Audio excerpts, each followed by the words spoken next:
This is the Making Waves podcast. My name is Dave Roetman. We're here with Toby Doeden. Toby, welcome.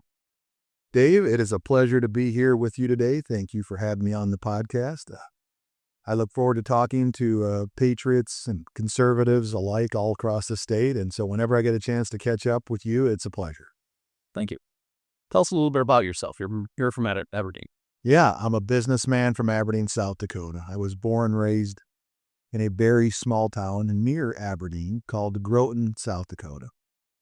I lived in Groton until about 7 years ago when my wife and I relocated to Aberdeen to be a little closer to some of the stuff we had going on.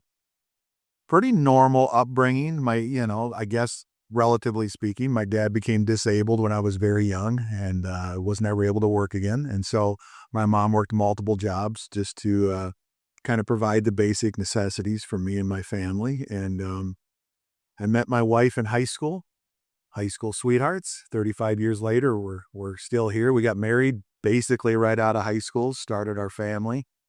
We were very, very poor. Our first house, I like to tell people, was just north of 400 square feet. Most of the windows were busted out.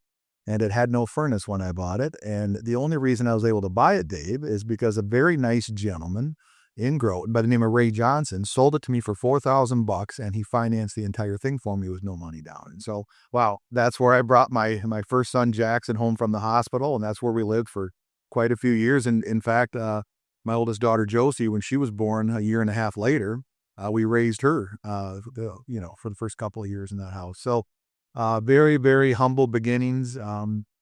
Looking back on, I've had people ask me, like if you could change anything from your past or your childhood or, even after you got married, would you? I said, why would I? Because if things had been even marginally easier, I wouldn't be here doing what I'm doing today. Like, I truly believe that. I think people that have the hardest road to success are generally the ones that get there and are able to sustain it because they have that drive. That drive, and they have that foundation of what their life used to be like, and it keeps them getting out of bed every morning. You still own that house? No, the house got tore down about 3 years ago. Last time I looked, it still shows up on Google Earth. So my wife and I look at it occasionally, but it got tore down. Had I known it was going to get tore down, I would have bought it and I would have renovated it, and I would have just rented it or something, kept it as a rental property just because of the nostalgia. Nostalgia value, yeah. How did you get involved in politics? Well, that's a great question. I was the least political person you've ever met up until about 2 years ago. And so I had spent, 2.5 decades building companies, raising my family.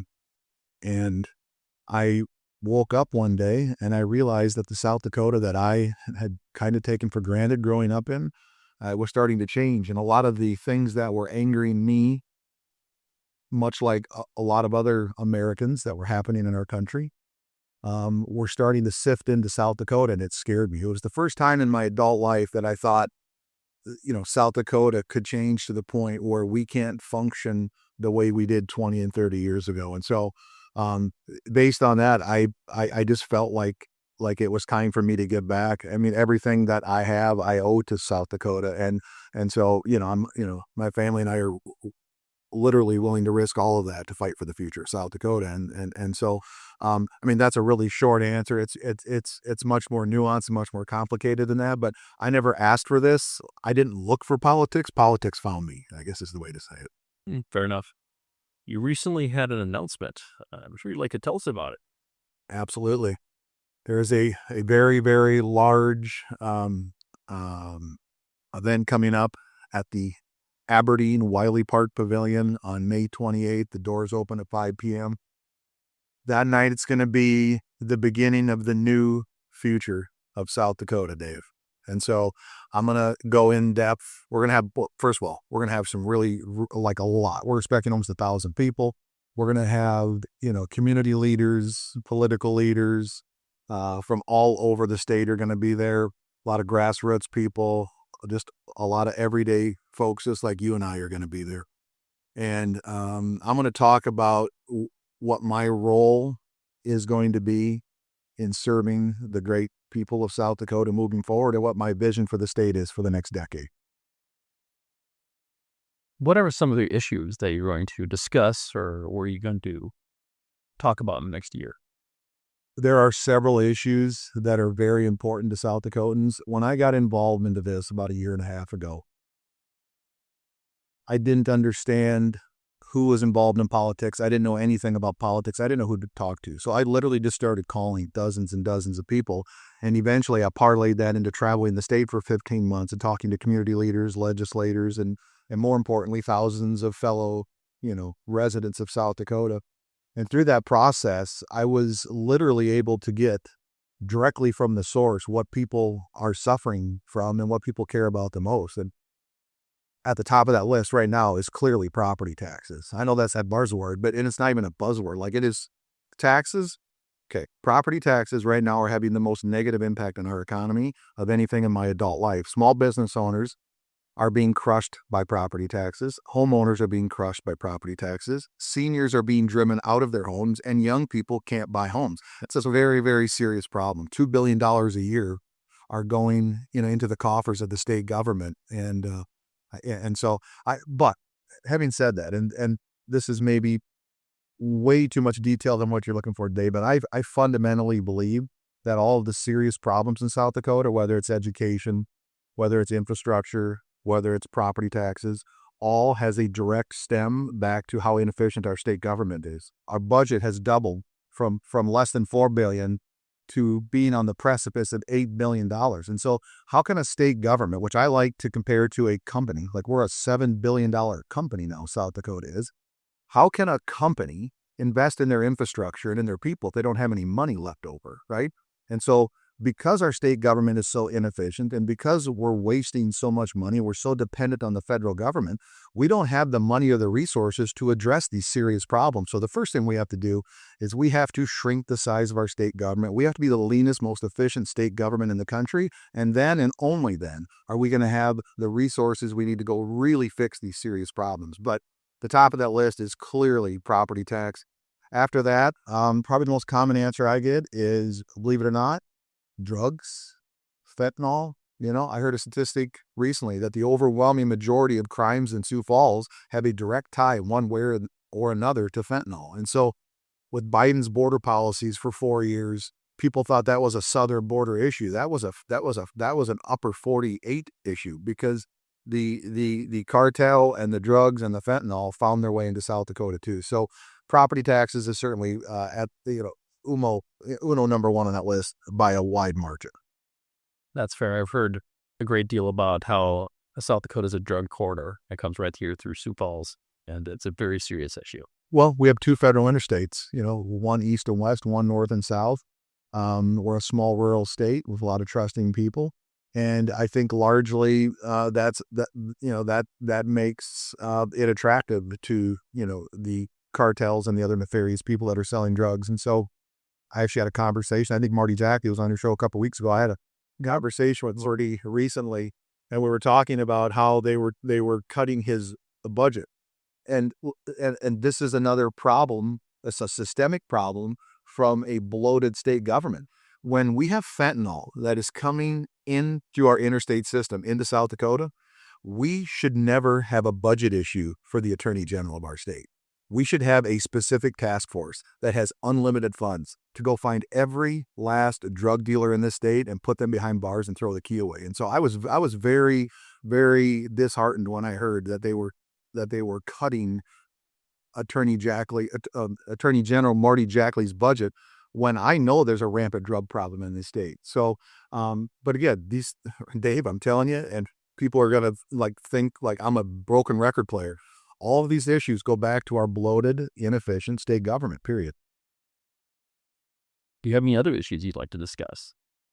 Another one that has come up a lot in the last year or year and a half as I've traveled the state, and, President Trump and specifically Elon Musk and the Department of Doge have made it cool to talk about waste, fraud, and abuse. I have yet to meet a single taxpayer in the state of South Dakota that thinks our state government is efficient. Okay?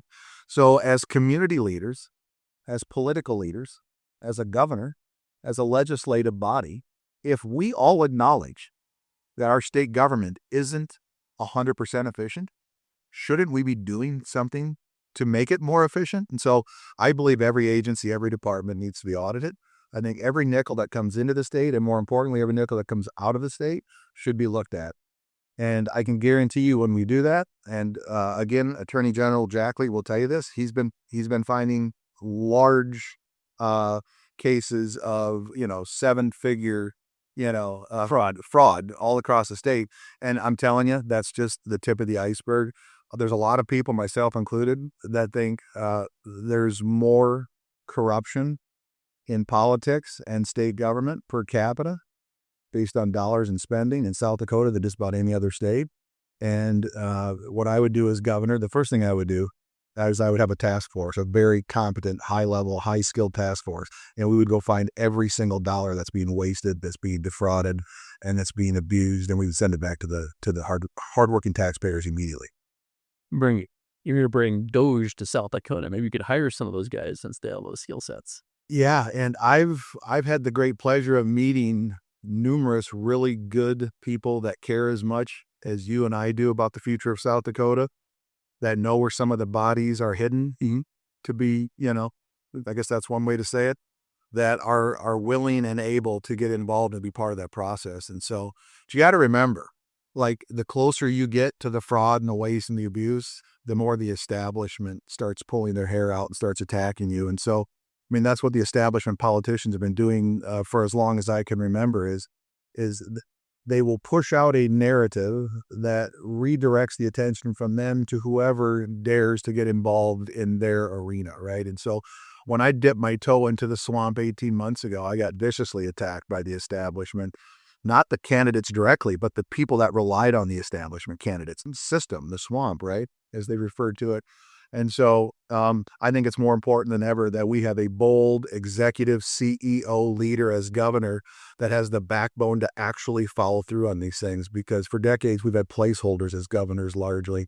And I tell people this all the time, and I think this is the most profound thing that you're going to hear about the 2026 governor's race. I think it's important that people hear this. The most frequent question I get, Dave, is people say, Toby, what sets you apart from the John Hansons of the world or the Dusty Johnsons of the world or anybody else that wants to run in the 2026 governor's primary? And I say, well, there's many. Let me tell you the number one. Anybody not named Toby Doeden that enters this Republican governor's race primary is running for governor because they want to be governor. Dusty Johnson's been plotting to be governor since he was 25 years old. The other candidates, every single one of them that gets into this race, are getting in because they like the idea of running and being the governor. The last thing I ever wanted to be was the governor or involved in politics at all. What sort of obstacles do you expect to encounter on the campaign trail throughout South Dakota? I think it's largely going to be the same obstacles I've been facing the last 15 or 16 months, just amped up exponentially higher, right? The swamp doesn't like people like me, an outsider, reformers with decades of business experience, a track record of holding people accountable, building successful team, building consensus, right? I tell my leaders in my company all the time, they get tired of hearing it. 100% accountability, 100% transparency, 100% of the time. Like, that's how we operate, which is the complete opposite of state government, right? And I mean, there is no accountability, there is no transparency, and nothing happens all the time, right? So, the establishment is going to attack me with everything because they see me as a threat to everything they have and everything they built up the last 20 or 30 years in South Dakota. And so it's a dangerous time. It's a dangerous thing to be doing what I'm doing. And I know that. I came into this with my eyes wide open, and I'm not stopping. I don't stop. The people that have known me for decades know when I set my mind to do something, I go all out, and I don't stop until I win. Toby, final thoughts. Well, I've got a lot of thoughts, but so if you want to call them final, then we will call them final, Dave. I appreciate that. First of all, it was great to be on here with you. Again, great to see you. I would just like to remind folks that we're going to have this massive event in Aberdeen on May 28th. It's going to be the beginning of the new future of South Dakota. I'm going to lay out how I think I can help South Dakota moving forward and what I think the vision of South Dakota should look like for the next 10 years. And so I want to welcome anybody that's listening to this with open arms to make the trip to Aberdeen on Wednesday, the 28th of May.